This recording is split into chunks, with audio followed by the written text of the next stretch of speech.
And I've never felt like that in a really long time.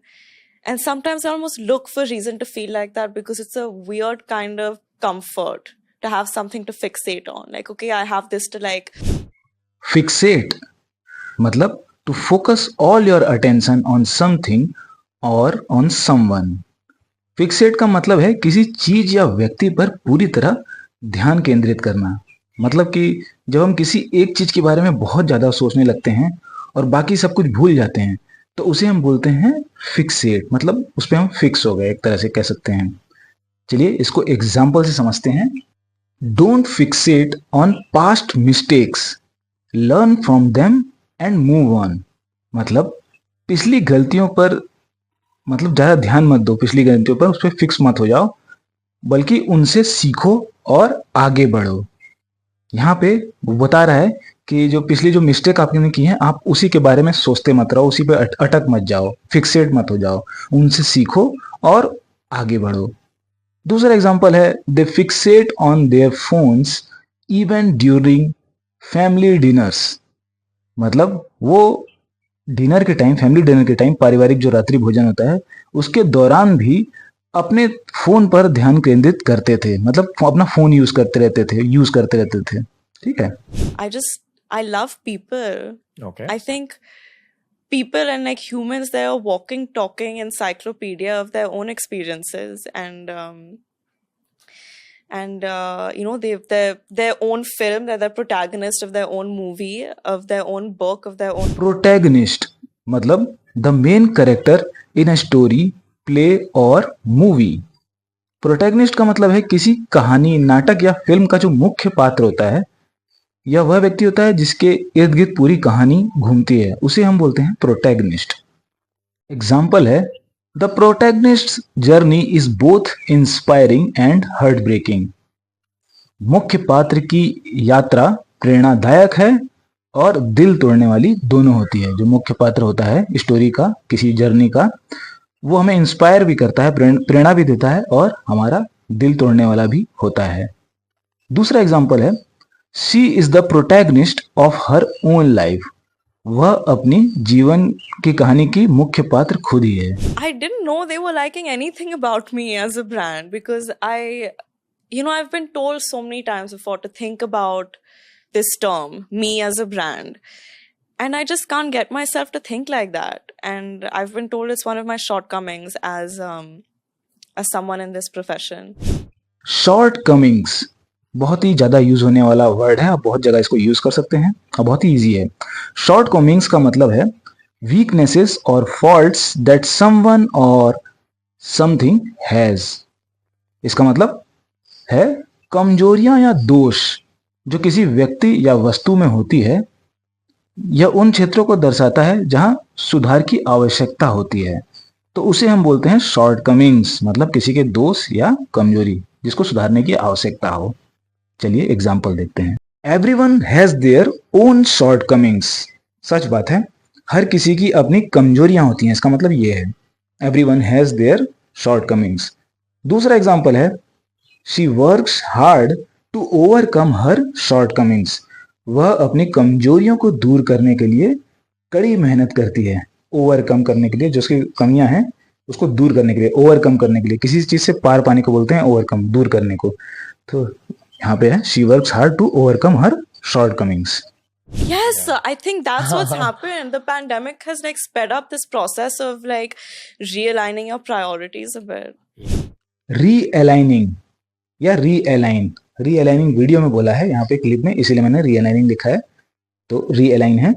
तो इसका मतलब है एडजस्टिंग और changing the position of something for proper alignment. मतलब realign का मतलब है किसी चीज की स्थिति को सही तरीके से रखना, समायोजित करना। यह एक प्रक्रिया है जिसमें चीजों को दोबारा से व्यवस्थित किया जाता है, अरेंज किया जाता है ताकि वो बेहतर तरीके से काम कर सके। तो ये सामानों के लिए भी हो सकता है कि सामान अरेंज करने के लिए, रियलाइन करने के लिए, या किसी और चीज के लिए भी हो सकता है। जैसे कि कोई आइडिया है या कोई प्लान है, किसी ने कोई प्लान बनाया है कि ये करेंगे, ये करेंगे, ये करेंगे, तो उसको अगर हम चेंज करते हैं, रीअलाइन करते हैं ताकि वो ठीक तरीके से काम कर सके। इसको और बेहतर तरीके से समझने के लिए हम कुछ एग्जाम्पल देखते हैं. She is realigning her priorities to focus on her health. वह अपने स्वास्थ्य पर ध्यान केंद्रित करने के लिए अपनी प्राथमिकताओं को पुनः संरेखित कर रही है या पुनः से दोबारा से उसको व्यवस्थित कर रही है. तो उसे हम बोलेंगे रीअलाइन कर रही है ना. तो यहाँ पे वो फोकस अपनी हेल्थ को सुधारने के लिए फोकस कर रही है, तो वो अपनी प्रायोरिटीज जो चेंज कर रही है. जैसे कि वो लेट उठती थी तो अब वो उस प्रायोरिटी को चेंज कर देगी. अब प्रायोरिटी हेल्थ है तो वो जल्दी उठेगी. दूसरा एग्जाम्पल है, they are realigning the furniture in the living room. तो वो लिविंग रूम में फर्नीचर को दोबारा से व्यवस्थित कर रहे हैं. They are realigning the furniture in the living room. Slightly underconfident. Oh, severely underconfident. Yeah, that's there. Like, why is it difficult for you to think that you're an attractive lady? I don't know. What's weird about it? Like, why don't you just embrace it? Embrace मतलब to accept something willingly and enthusiastically. Embrace का मतलब है किसी चीज को खुशी मतलब willingly, और या तो enthusiastically मतलब उत्साह के साथ स्वीकार करना. यह किसी नए अवसर, विचार या परिवर्तन को अपनाने का संकेत देता है. यह जो वर्ड है embrace. एग्जाम्पल के लिए, he embraces challenges with a positive attitude. वह चुनौतियों को सकारात्मक दृष्टिकोण से स्वीकार करता है. मतलब पॉजिटिव एटीट्यूड के साथ उसे इम्ब्रेस करता है ना. मतलब अपने मन से वो कर रहा है, वो जबरदस्ती नहीं कर रहा है, विलिंगली कर रहा है. तो इस चीज को हम बोलेंगे इम्ब्रेस करना. दूसरा एग्जाम्पल है, they embraced the changes in their lives. उन्होंने अपने जीवन में बदलावों को अपनाया, इम्ब्रेस किया. How old were you when you first started to figure this? Since school, since as long as I can remember. Small remarks like, you know why you did well on that test is because your parents are famous. As long as, this one is a phrase. इसका मतलब है provided that या on the condition that. मतलब इसका मतलब अगर हिंदी में जानना चाहें तो उसका मतलब होगा जब तक या इस शर्त पर कि. इस तरह के सेंटेंसेस को जब इस्तेमाल में करना होगा तो इस वर्ड का, इस फ्रेज का इस्तेमाल होगा. यह किसी शर्त को बताने के लिए प्रयोग किया जाता है जिसके तहत कोई काम किया जा सके. इसको एग्जाम्पल से समझते हैं तो और अच्छे से समझ में आएगा. You can stay as long as you like. अब यहाँ पे जैसे कि एक शर्त है कि आप जितनी देर चाहें रह सकते हैं. मतलब आप जितनी देर चाहें, जब जितनी आपकी चाहत है उतनी देर आप यहाँ रह सकते हैं. दूसरा सेंटेंस है, as long as you follow the rules you will be fine. मतलब कि जब तक कि आप नियमों का पालन करते रहेंगे आप ठीक रहेंगे. एज लॉन्ग एज है ना, जब तक कि आप रूल को फॉलो करेंगे आप ठीक रहेंगे. Or you only like, this person's only friends with you because like they think you're cool because you're famous. So everything in my life, someone has taunted me about saying it's not you they like, it's not you they value, it's your parents. So I think it kind of like taunt, ये आपने word सुना होगा हो सकता है, और बहुत ज्यादा यूज होने वाला वर्ड है. तो इसका मीनिंग है टू टीज और provoke someone with insulting remarks. मतलब किसी को चिढ़ाना या भड़काना, खासकर कोई अपमानजनक बात बोल के, उसे हम बोलते हैं टॉन्ट. एक प्रकार का ताना मारना होता है टॉन्ट मतलब. एग्जाम्पल देखते हैं, he taunted his friend for being late. उसने अपने दोस्त को देर से आने के लिए ताना मारा. क्या मारा? ताना मारा, मतलब टॉन्ट किया उसे. तो he taunted his friend for being late. अब दूसरा सेंटेंस देखते हैं, the crowd taunted the losing team. भीड़ ने हारने वाली टीम को ताना मारा. जैसे इंडिया जब हारती है तो क्या होता है, यहाँ के लोग उस टीम को ताना मारते हैं, तो उसे बोलते हैं हम टॉन्ट करते हैं. See, I need to admit to myself that there is some amount of truth in what all of these people are saying. And I would rather be underconfident than be delusional to like all of this attention and everything I'm getting and I'm on beer biceps and all only on my own merit. Delusional ये सारे word जितने मैं बता रहा हूँ आपको बहुत ज़्यादा यूज होने वाले हैं और बहुत जगह आपको दिखाई देंगे ये सब। तो आप ये सब अच्छे से इसको अपने माइंड में बिठाइए और इसको यूज कीजिए, तो आपको ज़्यादा दिन तक ये याद रहेंगे और आप अच्छे से इसे याद रख पाएंगे। तो डिल्यूजनल मतलब क्या है? होल्डिंग फॉल्स बिलीव्स और opinion despite evidence to the contrary. चलिए हिंदी में मतलब समझते हैं। इसका मतलब है कि वास्तविकता के विपरीत गलत धारणाओं या विचारों को बनाए रखना, उसे हम बोलते हैं डिल्यूजनल। एक ऐसी स्थिति है ये जहां व्यक्ति सच को नकार देता है और झूठ को विश्वास को अड़ा रहता है उस पे, झूठ पे। तो जैसे हम बोलते हैं ना कि सपनों की दुनिया में जी रहा है, मतलब डिल्यूजनल दुनिया में वो जी रहा है। वो सच को नकार रहा है और जो गलत है उसको अपना रहा है, तो वो डिल्यूजन में है। एग्जाम्पल देखते हैं। He was delusional in thinking he could fly. वह सोचता था कि वह उड़ सकता है, जो भ्रम था, मतलब डिल्यूजनल था ना, वो उड़ कैसे सकता है। ठीक है। दूसरा एग्जाम्पल है, he is delusional if he thinks he can win without practice. अगर वह सोचता है कि वह बिना अभ्यास के, बिना प्रैक्टिस के जीत सकता है, तो वो भ्रमित है, वो डिल्यूजनल है वो चीज, है ना। प्रैक्टिस के बिना कोई जीत थोड़ी सकता है, बिना प्रैक्टिस के, वो तो डिल्यूजनल हुआ ना।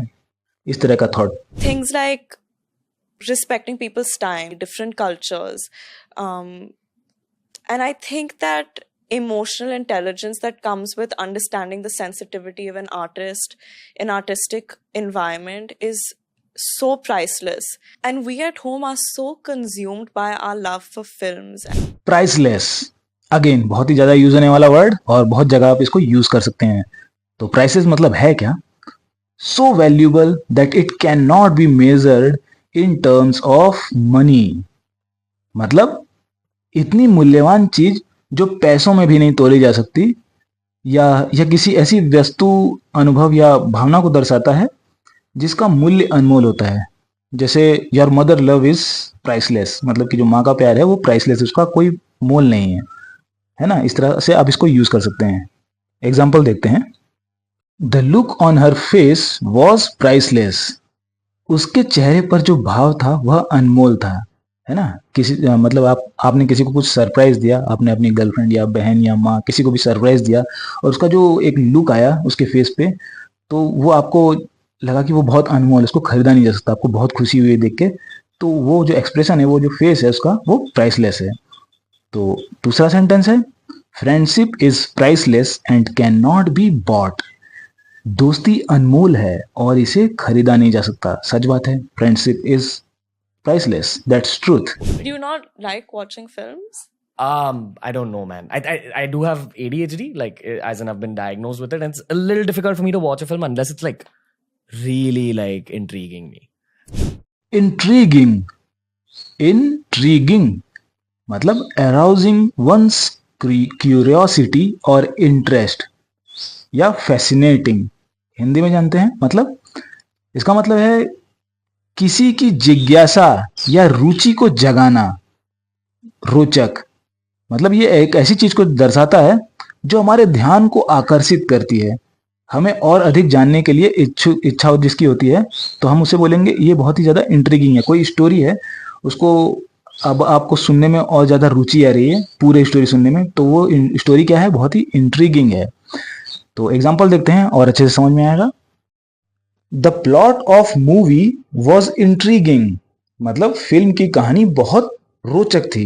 मतलब अभी आपको खाली फिल्म का प्लॉट ही पता है तो ही आपको वो बहुत ही रोचक लग रही है, आपको पूरा देखने का मन है। तो क्या है? प्लॉट जो है वो बहुत ही ज्यादा इंट्रीगिंग है। दूसरा एग्जाम्पल है, she found his ideas intriguing, मतलब उसे उसके विचार बहुत ही रोचक लगे, जो उसके आइडिया हैं वो उसे बहुत ही रोचक लगे। So friends, I hope you like this video और आपको इससे काफ़ी कुछ सीखने को मिला होगा। अगर ऐसा है तो वीडियो को लाइक ज़रूर कीजिएगा और चैनल को सब्सक्राइब ज़रूर कीजिएगा। आपके लिए बिल्कुल फ्री है, लेकिन इससे मुझे बहुत ही ज़्यादा मोटिवेशन मिलता है। बस मैं इतना ही कहना चाहूँगा।